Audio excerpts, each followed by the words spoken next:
2 years ago, a deranged man let loose his entire wildlife reserve into rural Zanesville, Ohio, before taking his own life. What ensued was a large game hunt that ended in 49 animals being slaughtered. According to ABC News, amongst these animals were 18 Bengal tigers, 17 lions, 6 black bears, 7 grizzly bears, 3 mountain lions, 2 wolves, and a baboon.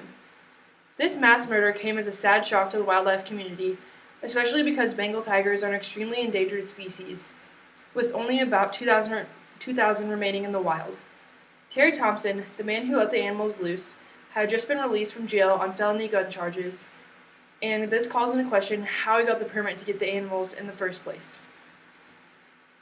This horror story provides the perfect example of why people should not be allowed to own wild animals. Today, I'll be discussing the various reasons why exotic animals should not be kept as pets. I'll inform you about the challenges of caring for these animals, the danger that can come with it, and how owning these animals only funds the illegal exotic animal trade.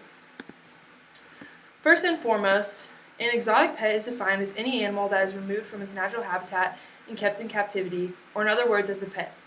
Of course, this is different than animals being kept in zoos, where their natural habitats are recreated, and the ultimate goal of zoos is to help with the conservation of these animals. Zoos are also, of course, have the specialized care the animals need, whereas residential homes often do not. On this note, most people don't realize when they buy an exotic pet what specific needs these animals will require. For example, according to the ASPCA, many monkeys, birds, and wild cats all travel several miles in a single day. A walk on a leash to the park won't cut it. Many people often provide the space these animals need to thrive, can't provide the space these animals need to thrive, further adding to the animal's agitation and can often lead to health detriments. There's also the problem of finding proper nutrition for the animals. Owners who buy exotic pets often don't realize the monetary commitment that will come with owning an exotic pet.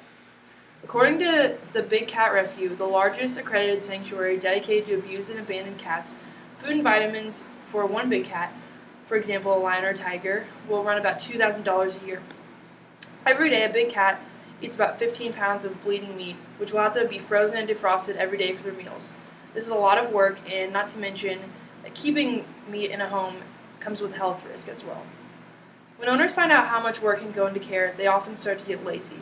They start to try to buy commercial cat food that you'd buy for a domestic cat, which just won't cut it. When owners get lazy and do not provide proper care, the results can be malnutrition, stress, trauma, and behavioral disorders. When exotic animals are put under stress and other conditions such as the ones previously mentioned, there can be devastating consequences. Which brings me to my next point, the danger of owning an exotic pet. In February 2009, Charlotte Nash went for a routine visit to see her longtime friend, Sandra Harold.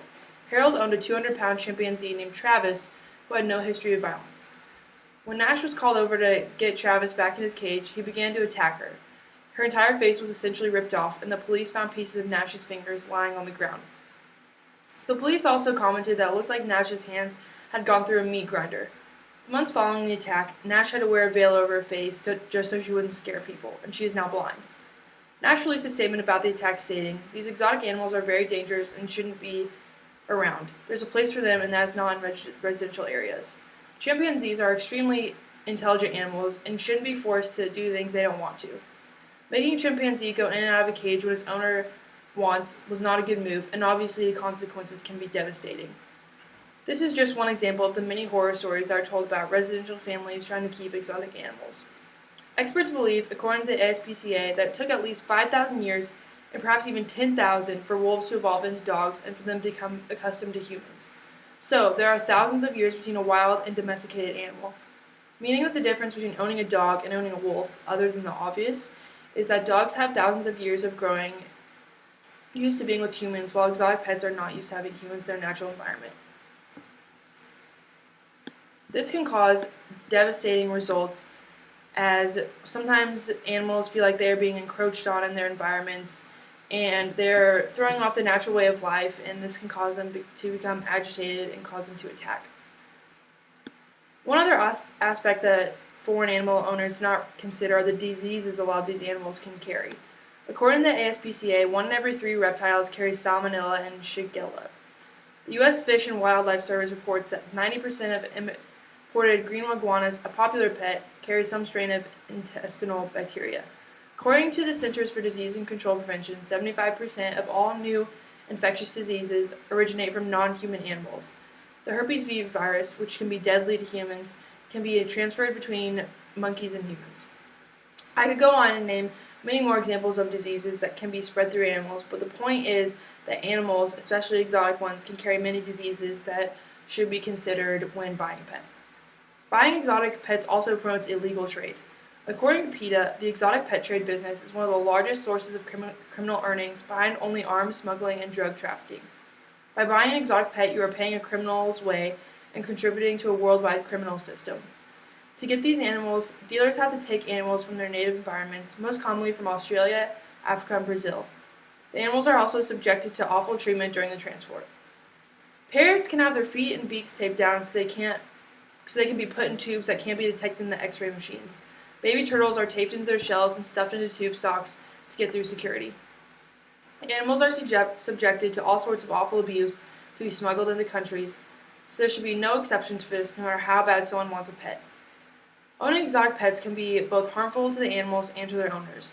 The reasons that I have mentioned in my speech today can be life-threatening and should not be taken lightly. So the next time you think, oh man, I wish I could own a tiger, that'd be awesome, I hope that you think differently.